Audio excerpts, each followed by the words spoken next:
শিক্ষামন্ত্রীকে নবান্নে ডেকে পাঠালেন মুখ্যমন্ত্রী। সুপ্রিম রায়ের পরেই বড় পদক্ষেপ মমতার। তো গাইস দেখুন কোন বড় পদক্ষেপ নিতে চলেছে মুখ্যমন্ত্রী মমতা বন্দ্যোপাধ্যায়।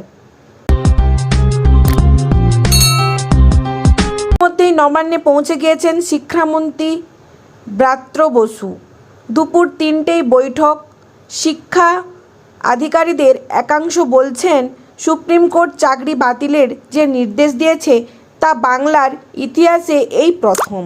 26,000 চাকরি বাতিলের পরেই বিশেষ বৈঠকে মুখ্যমন্ত্রী মমতা বন্দ্যোপাধ্যায়। শিক্ষামন্ত্রী ব্রাত্য বসুকে তলব করলেন মুখ্যমন্ত্রী।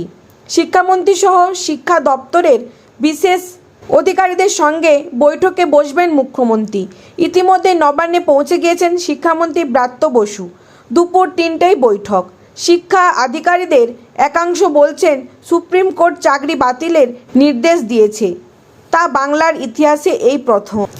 25,752 জনের মধ্যে যোগ্য কারা, তাদের চাকরি বাঁচানোর ক্ষেত্রে কোনো কৌশল বার করা যায় কিনা সে নিয়ে আলোচনা হতে পারে বলে সূত্রের খবর।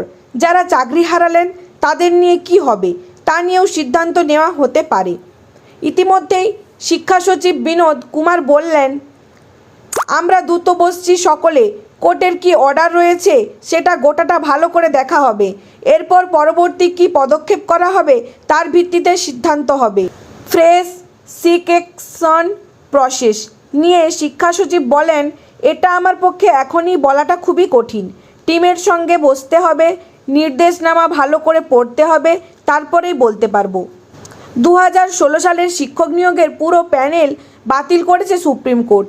সুপ্রিম কোর্টের প্রধান বিচারপতি সঞ্জীব খান্না এবং বিচারপতি সঞ্জয় কুমারের বেঞ্চের পর্যবেক্ষণ কারচুপি করা হয়েছে। কোনোভাবেই যোগ্য অযোগ্য বাছাই করা সম্ভব হচ্ছে না। তবে সম্পূর্ণ নতুন একটি সিলেকশন প্রসেস হবে, তা 3 মাসের মধ্যে সম্পূর্ণ করতে হবে। এই 3 মাসের মধ্যে যারা বৈধ, তারা যে বিভাগে কাজ করতেন সেখানে তারা চাকরি চালিয়ে যাবেন। তারা 3 মাস ধরে বেতনও পাবেন।